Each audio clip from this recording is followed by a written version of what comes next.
The pressure at this depth wasn't just physical, it was something else, something unnatural. Daniel felt it in his bones, the way the water around him seemed to hum with something ancient and watching. The wreck loomed ahead, its metal plating eerily intact despite the crushing depths. It should have been covered in coral and sea life, but it wasn't. Nothing moved around it. Not a single fish, not a single flicker of marine activity. The ocean had abandoned this place. "Sonar's giving me bad readings," came the voice of one of the crew members over comms, a nervous tremor barely concealed beneath his professionalism. "This thing, it's not on any records, not even in classified naval logs." Daniel took a slow, steady breath, steadying himself. He activated his helmet camera, sweeping his light over the structure. It was enormous, far larger than any vessel they'd ever encountered at this depth. Yet, as his light passed over the metal exterior, he saw something that made his pulse spike. Markings. They weren't from any known ship. They weren't letters. They weren't numbers. They were symbols. Etched into the metal, glowing faintly in the deep, the symbols pulsed, as if breathing in time with the water. A sudden low vibration rumbled through the structure, making Daniel and the other divers flinch. It was a sound no ship should make. And then they saw them. The first body floated out of the wreckage, drifting toward them like a puppet cut from its strings. It wore an old, decayed deep-sea diving suit, one that hadn't been used in decades. The visor was cracked, the helmet rusted beyond recognition. But the body inside, it wasn't human. The skeletal remains were elongated, twisted in ways that defied anatomy. The ribcage stretched unnaturally, like something had tried to escape from within. Its fingers were fused together, webbed like that of a sea creature. And worst of all, its skull. Daniel felt bile rise in his throat. The skull wasn't human. It was larger, elongated in the back, as if designed for something else entirely. Its eye sockets were too deep, too large. "What the hell is this?" another diver whispered, horror creeping into his voice. Before anyone could respond, another body drifted out from the wreck, then another. They weren't just bodies, they were warnings. Daniel's heart pounded in his chest as he flicked on his body camera, capturing everything. He approached one of the skeletal remains carefully, reaching out to examine the suit. It had an old insignia, barely visible through decades of decay. But when he brushed away the silt, his breath caught. It was a diving badge. But not just any badge. It was from their own organization. One of the divers cursed loudly, backing away. This is impossible. This means someone, our people, have been here before. But this wreck, it's older than any of us." Daniel turned toward the wreck again, scanning the area. That's when he saw the writing on the exterior of the ship, carved in deep scratches, as if someone had desperately tried to leave a message before dying. It was in English. It was never a ship. It was never dead. We opened it. God help us. Static suddenly burst through their comms, deafeningly loud, making every diver clutch at their helmets. And then, from the wreckage, something moved. Not a drifting body, not the current.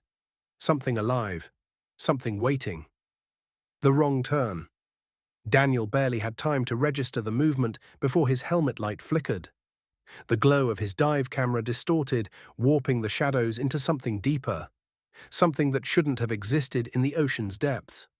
The wreck's metal hull groaned, the sound reverberating through the water like a dying breath. "Mason, did you see that?" Daniel whispered into the comms, his voice barely above a breath. There was a pause. Then Mason's voice came through, shaky, uncertain. I think so. Something's moving inside." Daniel turned his gaze toward the opening in the ship's side. The jagged tear in the hull led into nothing but darkness, an abyss within the abyss. His instincts screamed at him to stay back, to turn around, but they were here for a reason. They were rescue divers. Investigation was part of the job. But even so, this didn't feel like a wreck. It felt like a trap. One of the divers, Cole, let out a sharp breath. "I think we should back out. This doesn't feel right." Before anyone could respond, Mason took a step forward. He had always been reckless, always eager to be the first into danger. His gloved hand reached out toward the opening, fingers barely grazing the edge of the warped metal. Then something grabbed him. It was fast, too fast. A blackened limb, gnarled and ridged with deep-sea corrosion, shot out from the wreck's opening and wrapped around Mason's arm. Before he could even scream, he was yanked forward, disappearing into the ship's gaping maw. Bubbles erupted in a frenzy where he had stood, his flashlight spiraling down into the dark. "Mason!" Daniel lunged forward on instinct, but another diver, Cole, grabbed him by the vest, holding him back. "Wait, we can't just—" A sound came through the comms, making every remaining diver freeze. A voice, but not Mason's. "Help me." Daniel's blood ran cold. The voice was static-filled, fragmented, like a transmission being forced through an old dying radio. But the worst part was that it wasn't coming from Mason's comms. It was coming from inside the ship. Something moved in the shadows beyond the torn hull, shifting, slithering, adjusting. The wreck groaned again, a sickening metallic wail that made Daniel's stomach churn. Then the voice came again. "Help! Me!" Only this time it was closer. The team backed up instinctively, their flashlight beams darting across the wreck's exterior, desperately searching for signs of Mason. Then Daniel saw it. A figure emerged from the wreckage, its form obscured by the shifting murk of the deep. It was wearing a diving suit. Mason's suit. But something was wrong. The visor was dark, lifeless, no breath escaping from inside. The movements were unnatural, delayed, as if something inside was mimicking human motion but hadn't quite figured out how. The arms dangled oddly at its sides, the fingers twitching sporadically. "Jesus Christ," Cole muttered. "Mason?" The figure in the suit tilted its head at the sound of his name, then it took a step forward. The moment its foot touched the ocean floor, a wave of pressure slammed through the water. The wreck behind it shuddered violently, sending up a cloud of silt that momentarily blinded their vision. Daniel felt his ears pop as a deep, bone-rattling hum vibrated through his helmet. "Mason, if that's you, respond," Daniel said, his voice shaking. Silence. Then the figure moved. Not a step forward, not a lunge, something worse. It twitched, jerked, shifted, like a marionette on tangled strings. Then, as the murk settled, Daniel saw what was wrong. The helmet. The visor. Inside there was no face, just a gaping, empty void where Mason's head should have been. Daniel's breath caught in his throat. That wasn't Mason. That wasn't even human anymore. "Run!" he screamed, pushing back. The other divers snapped into action, kicking their fins desperately as they turned away from the thing that wore their friend's suit. But it wasn't alone. From the darkness of the wreck, more figures began to emerge. Their suits were old, rusted. Some from decades past, others impossibly futuristic. Divers that had never made it back to the surface, their bodies lost, their minds repurposed. The static in Daniel's comms erupted into a full, overwhelming wail, a sound that didn't belong in this world. And then, through the piercing shriek, a single voice whispered, "We opened it." Daniel didn't look back, he just swam. The abyss stares back. Daniel's hands shook as he clutched his diving knife, his breath coming in ragged gasps through the regulator. The weight of the ocean around him suddenly felt unbearable. The icy abyss pressed against his suit like an invisible hand, suffocating, waiting. They had barely made it 20 meters before the first unnatural current hit them, something in the water that wasn't natural. It didn't flow like normal ocean tides, it moved against logic, against physics, like an unseen force was shifting reality itself. Through the murk, the figures still followed. Not swimming, not floating, moving. They jerked and twitched, their limbs bending at odd angles, heads tilting in slow, eerie motions. Their fingers flexed, some broken, some missing entirely. The worst part was the way their bodies pulsed beneath their suits, like something inside was trying to get out. "Surface, now," Cole's voice came through the comms, barely a whisper. "Daniel, do you copy?" Daniel nodded, too afraid to speak. His throat felt tight, like something was coiling around it. He flicked his flashlight toward Cole and the others. They were still alive. That was something. But there were fewer of them now.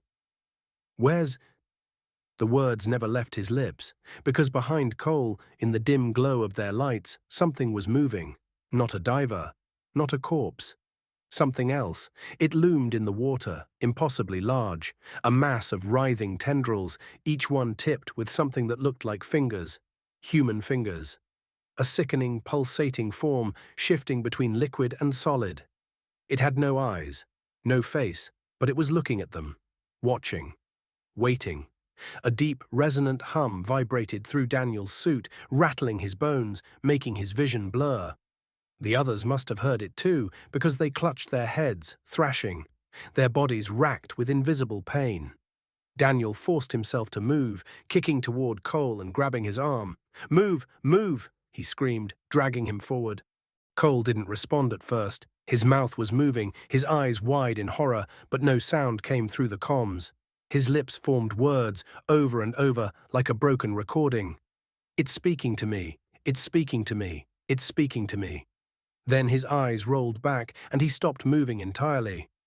Daniel screamed his name, shaking him. Cole twitched, his body convulsed. Then he turned his head toward Daniel and grinned. Not a human grin, a stretched, impossibly wide, jaw-cracking grin. And his voice, oh God, his voice, wasn't his anymore.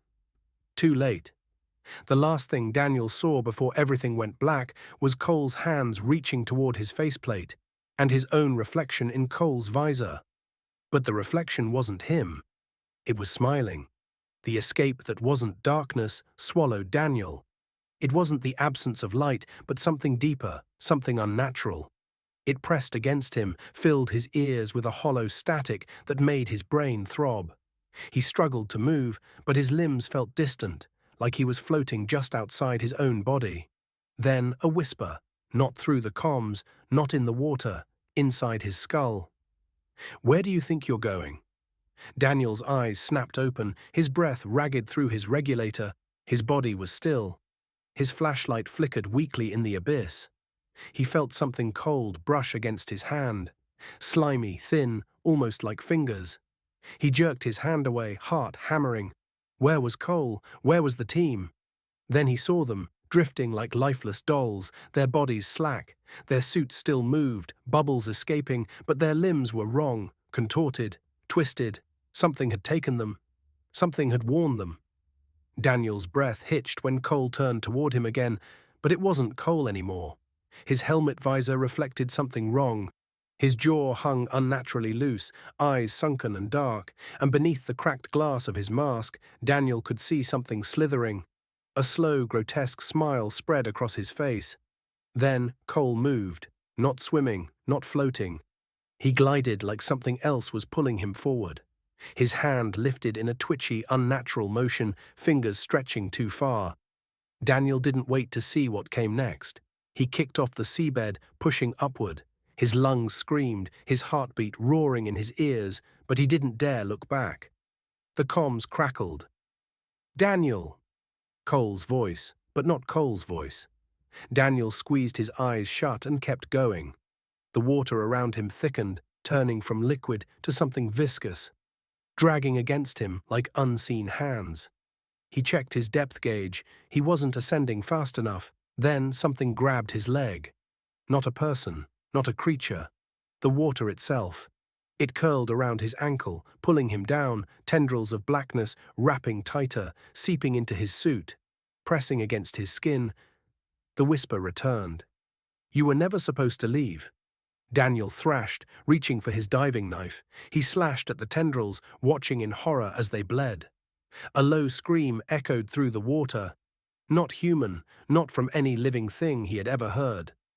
The blackness recoiled, and Daniel seized his chance. He kicked upward, kicking hard, ignoring the burning in his lungs, the numbness creeping into his fingers. His dive computer was screaming warnings, decompression sickness, oxygen depletion, none of it mattered. The surface was there, just a little more, and then something was waiting. Just beyond the light of the boat, a face emerged from the deep. Not Cole, not human. It had no eyes, but it saw him. Its mouth hung open, filled with writhing eel-like tendrils. And then it smiled, not at him, behind him. Daniel turned, and the last thing he saw before the world went black was Cole's reflection in his visor, grinning. "The surface isn't safe." Daniel awoke to the sound of beeping, a slow rhythmic pulse. His body felt weightless, floating. Not in water, but something softer, something warm. He tried to move, but his limbs wouldn't respond. His fingers twitched, but they weren't his fingers. They felt wrong. Panic surged through his chest. His breath came fast and ragged. He forced his eyelids open, and the world blurred into a sterile white glow. A hospital room. Machines surrounding him, their screens flickering with data. A heart monitor beeped in slow, steady intervals. 4 drips connected to his arm. I made it. The relief was fleeting, his vision adjusted, and he saw a figure at the foot of his bed. A doctor, number something else. A silhouette, tall, slightly too tall. The shape of a man, but stretched, elongated, distorted in the fluorescent glow, its head tilted unnaturally as if studying him. Then it spoke, not aloud, not with a voice. "You're not supposed to be here." Daniel's body seized, his muscles locking as if something was inside him, coiling through his veins, freezing his breath in his chest. He opened his mouth to scream, but only a choking rasp escaped. Then, blink. The figure was gone. A nurse entered, oblivious to the terror that had just occupied the room. She smiled as if everything was fine. "You're lucky to be alive, Mr. Blake." She adjusted the IV, oblivious to his shaking. 2 weeks missing at sea, and here you are, good as new. Daniel's blood ran cold. What? His voice cracked, raw from disuse. She gave him a sympathetic look. "Your dive team never found you. Your boat never reported back. You were presumed dead until a patrol vessel found you floating in the Pacific last night." Last night. But he had surfaced. He had climbed onto the rescue boat. He had escaped. Hadn't he? Daniel's breath came faster. He grabbed the nurse's wrist. "What day is it?" She frowned, checking her watch. April 23rd. That wasn't possible. Their dive was on April 9th. His stomach twisted. He turned his head toward the bedside table. His personal effects sat neatly folded. His wallet, a keychain, and his dive computer. His fingers trembled as he reached for it, the screen lighting up with a crackled flicker. Dive duration, 4 hours, 21 minutes. Last recorded timestamp, April 22nd. His blood turned to ice. Something was missing. Number something had taken his place. His breath came in short gasps. The nurse backed away, alarmed. "Mr. Blake, you need to calm down." Daniel tore the IV from his arm, staggering out of bed.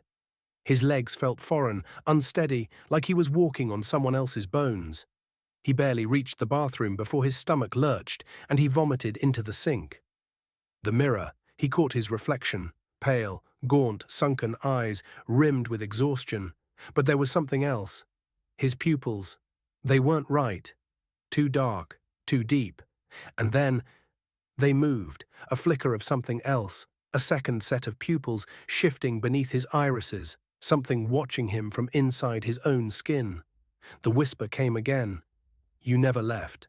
The lights flickered, the room stretched, the sink dissolved into blackness, and suddenly he was falling. Back into the water, back into the abyss. The final realization. Daniel woke to darkness, not the kind of darkness that comes with closing your eyes or shutting off the lights. This was something deeper, more absolute, the kind of void that swallowed light whole. His breath hitched. He was floating. Weightless, suspended in freezing water. No, not water. Something thicker, something alive. His fingers twitched and sensation trickled back to his limbs. He tried to move, but something held him in place, something wrapped around his body, coiled tight like a serpent. He forced his eyes open, a dim glow pulsed in the distance, rhythmic and slow like a heartbeat. As his vision adjusted, his breath caught in his throat. It wasn't a heartbeat, it was an eye, a massive eye, and it was looking right at him. A scream built in his throat, but no sound came out, just bubbles. Bubbles that drifted upward but never reached the surface. There is no surface. The voice wasn't a sound but a feeling, a pressure inside his head, vibrating through his skull, bleeding into his thoughts. A presence. "You are awake now." Daniel thrashed against the invisible grip. His muscles burned, his lungs screamed. But there was no escaping the thing's hold. The glow of the eye intensified, and in that brief illumination, Daniel saw bodies, dozens, hundreds, suspended in the water like puppets on strings, their limbs limp, their eyes frozen in expressions of silent horror. Some were in ancient dive suits, rusted helmets fused to their skulls. Others were in modern wetsuits, their masks shattered. And then he saw himself, his own body, drifting among the dead. His lips were moving, whispering something inaudible. His eyes were open, his pupils were gone. Daniel was the wreckage. He was just another ghost, lost to the abyss. "You never left." The words came again, sinking into his bones, into his soul. Memories surged back, the dive, the wreck, the thing inside the ship, the entity that had whispered to him in the dark. It hadn't killed him, it had taken his place. The thing wearing his body, it was still out there, walking, talking, living his life. The realization crashed over him like a tidal wave. I'm already dead. Or worse, I was never alive to begin with. The abyss yawned wider, and Daniel was pulled deeper, his final scream swallowed by the void. Above, somewhere in the real world, a man who looked exactly like Daniel Blake stood at the edge of the ocean, watching the waves. His pupils dilated, pulsing with something inhuman. Then he turned and walked into the world. The ocean was never meant to be explored. Because sometimes, when you look into the abyss looks back. The end.